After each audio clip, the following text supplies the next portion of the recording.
केही प्राविधिक गडबडीले गर्दा हामी फेरि त्यहाँ यस्तो भएको थियो र अब हामी फेरि सुरु गर्दैछौँ। हामी के थियो भन्दा क्रिटिकल भेलोसिटीको कुरा गर्दै थियौँ। क्रिटिकल भेलोसिटी भनेको हाम्रो दुईटा फर्मुला छ, 3 - 4.5 SG - 1 GD एउटा फर्मुला भयो।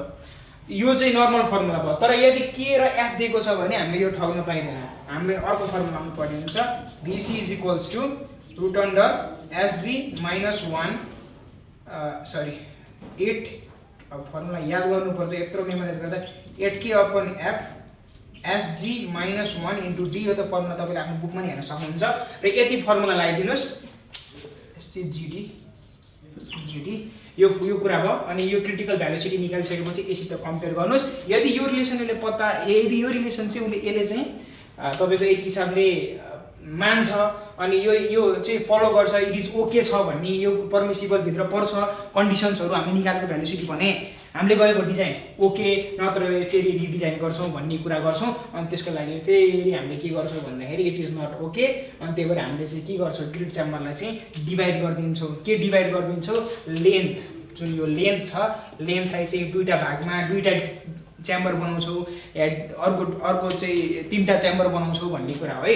लेन्थलाई अरू कसैले बनाउनु, ब्रेथ सेम राख्छौँ, हाइट पनि त्यही नै राख्छौँ, तर लेन्थलाई चाहिँ 2-3टा बनाउनु मिल्छ। जस्तै यो एउटा च्याम्बर छ भने यसलाई चाहिँ तपाईँको के आइदियो भन्दाखेरि चाहिँ तपाईँको भेलोसिटी अफ फ्लो होइन, यो फलो गर्नुपर्ने हुन्छ। अनि प्लस तपाईँको भेलोसिटी अफ फ्लो भनेको के हो त, भेलोसिटी अफ फ्लो भनेको L/T हो। अर्को पनि कन्डिसन छ है फेरि यहाँ, यो भेलोसिटी अफ फ्लो पनि एउटा यो कन्डिसन हो। अर्को चाहिँ velocity of flow should be less, velocity flow पनि जहिले पनि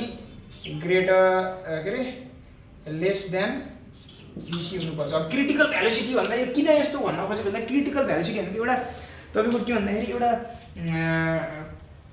म्याक्सिमम भेलोसिटी जहाँ चाहिँ तपाईँको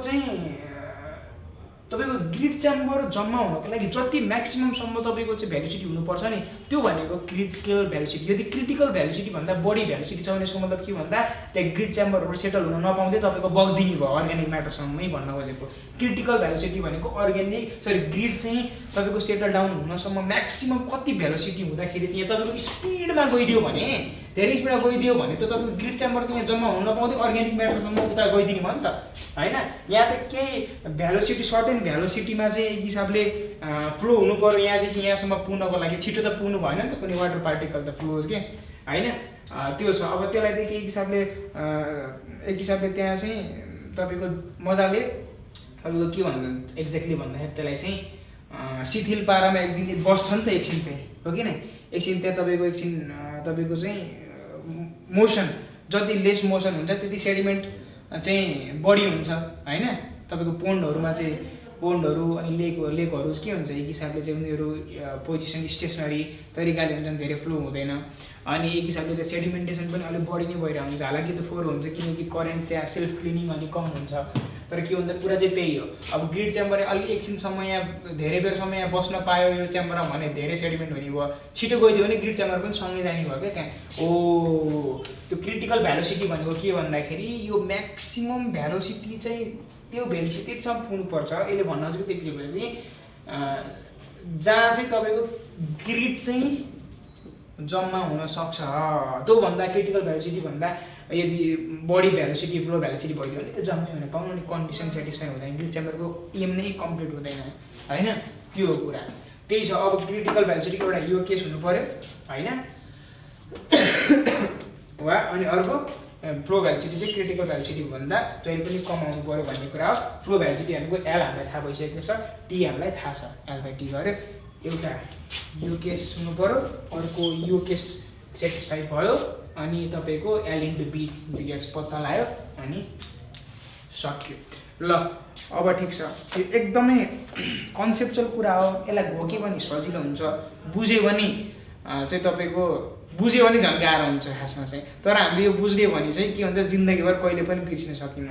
घोक्यो भने के हुन्छ, इक्जाममा तपाईँ के हो पढ्दै के पढ्दै हुने कुरा, तर यसरी बुझेर पढ्नु भने एकदम स्लो तरिकाले एक हिसाबले मैले चाहिँ के भन्दा बुझ्नु भयो होला भन्ने सोच्छु, तर फेरि होइन होला बुझ्नु भएन कि भन्ने एउटा मान्ने स्टार्ट गर्छ। फेरि त्यो कुरा मैले बुझाइरहेको हुन्छ, एकदम बुझाइ चट्ट पारामा चाहिँ गरिरहेको छु। मैले यसलाई स्किप गरेर धेरै कुरा स्किप गरेर नि गर्न सक्थेँ, तर मैले स्किप नगरिकन पढाएको छु। तर नातिस् म फेरि रिभाइज गर्छु यदि तपाईँलाई अप्ठ्यारो लाग्छ भने हामीले के गर्छौँ भन्दाखेरि हामीले मेन कुरा के हो, यो सबै भ्यालु दिएको हुन्छ, हामीलाई डी पनि दिएको सबै भ्यालु दिएको हुन्छ।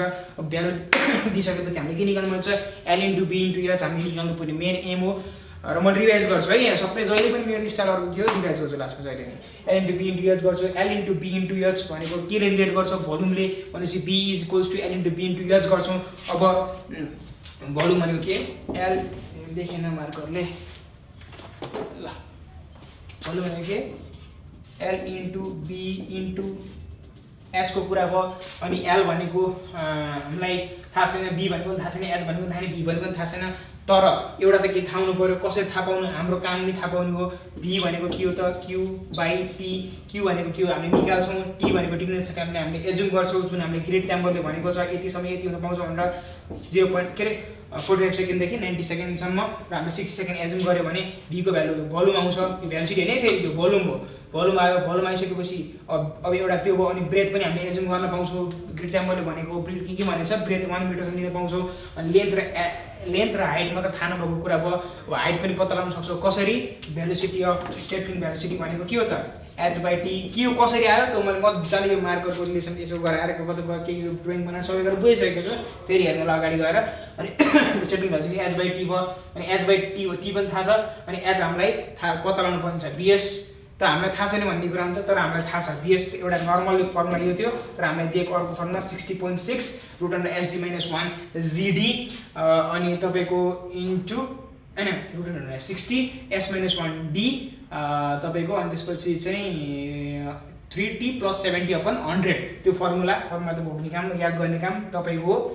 अब तर त्यसरी घोक्न पनि जरुरी छैन, एकलाई इमेजिन गर्नु, भिजुअलाइज गर्नुहोस्। अनि एक हिसाबले के कसरी तपाईँले फर्मुला नघोकिकन याद गर्न सक्नुहुन्छ त्यो सिकाउँछ मैले। अर्को कुरा हेर्नुहोस् है, त्यसो फर्मुला हामीलाई के छ, 60.6 minus S minus 1 SG minus 1 D into 3t + 70/100 हो। यो फर्मुलालाई चाहिँ कसरी चाहिँ तपाईँले नघोकिकन याद गर्न सकिन्छ भन्ने बारेमा तपाईँलाई बुझाउँछु। त्यो चाहिँ मैले अब सिवेज ट्रिटमेन्टको चाहिँ तपाईँलाई मैले ग्रिड च्याम्बरको डिजाइन चाहिँ सिकाएँ। अब यो फर्मुलाबाट मैले अर्को क्लास सुरु गर्छु होइन। त्यो अर्को क्लास सुरु गर्दाखेरि यो फर्मुला कसरी घोक्ने त, कसरी मेमोराइज गर्ने त, फर्मुलालाई घोक्ने होइन कसरी बुझ्ने त भनौँ, म चाहिँ कसरी बुझ्ने त भन्ने बारेमा म तपाईँलाई राम्रो सिकाउँछु। यो फर्मुला कसरी बुझ्ने भन्ने, तपाईँले कसरी याद गर्ने, मेमोराइज गर्ने तपाईँले तरिका सिक्नुभयो भने विजय साइका पनि जानु पर्दैन, तपाईँले खतरा तरिकाले जुनसुकै फर्मुला पनि मेमोराइज गर्न सक्नुहुन्छ। So that's the point. So thank you so much. आजको क्लास यति नै हो। ग्रिड च्याम्बरको डिजाइन तपाईँको चाहिँ के भन्दाखेरि मैले यो बिएस पनि निकालिसकेका छौँ, अब मैले अझै कम्प्लिट भएको रहन्छ। बिएस निकालेँ कसरी याद गर्ने मैले अरू क्लासमा भन्छु, तर यो त सकाउनु परिहाल्यो। बिएस पनि भयो। अब बिएस निकालिसकेपछि हाम्रो रिलेसन के छ भन्दा यो अर्को रिलेसन बिओ बी चाहिँ तपाईँको ग्रेड हुनु पऱ्यो अनि बाई भिसी हुनु पऱ्यो। भेलोसिटी अफ फ्लो चाहिँ यो एउटा रिलेसन हो भने खासमा अर्को चाहिँ velocity of flow should be always less than critical velocity. अनि यति दुईवटा कन्डिसनले फलो गर्नु पऱ्यो। क्रिटिकल भेलोसिटीको फर्मुला के छ, रुट अन्डर 8k/, तपाईँको चाहिँ 8k/f अनि तपाईँको चाहिँ अर्को एसजी माइनस 1 जीडी अनि अर्को यदि त्यो दुईवटा दिएको छ भने 3 - 4.5 root under SG minus 1 GD त्यो गर्न सक्छौँ। फर्मुला याद गर्ने काम तपाईँको हो। यस्तै कुराबाट हामीले सिम्पल तरिकाले चाहिँ म तपाईँलाई आज गर्नुको कारण के थियो भन्दाखेरि कन्सेप्ट सुरुमा तपाईँलाई बेसिक कन्सेप्ट मैले तपाईँलाई दिएँ होइन। बेसिक कन्सेप्ट सकिसकेपछि तपाईँलाई मैले अर्को कन्सेप्ट के दिएँ भन्दाखेरि कसरी चाहिँ हामीले फर्मुलाहरू चाहिँ डिजाइन गर्दाखेरि चाहिँ के कुरा ख्याल गर्नुपर्छ।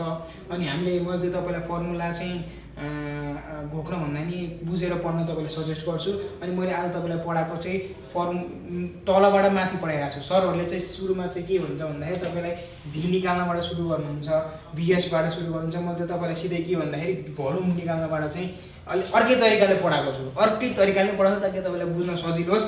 अब त्यो इक्जाममा गर्दाखेरि चाहिँ नोटमा तपाईँले जसरी गर्नुभएको छ त्यसरी गर्नुहोस्। यो चाहिँ मैले बुझ्नलाई अब तपाईँले नोट कपमा हेर्नुहोस्, तपाईँले यति मजाले बुझ्नुहुन्छ, ढुक्क बस्नुहोस्।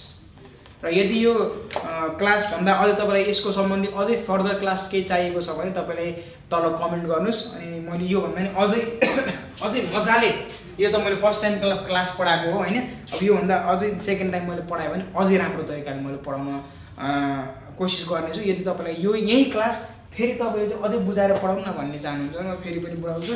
र यसमा तपाईँले बुझिसक्नु भएको छ भने सो त्यसको लागि म त्यो मेरो भिडियो आज, मेरो समय आजको सफल भयो भनेर बुझ्नेछु। र अब त्यसपछि हामी ट्रिक्लिङ फिल्टरको कन्सेप्टमा पुग्छौँ। हेर्नुहोस् है, मैले पढाउने तरिका थोरै फरक छ।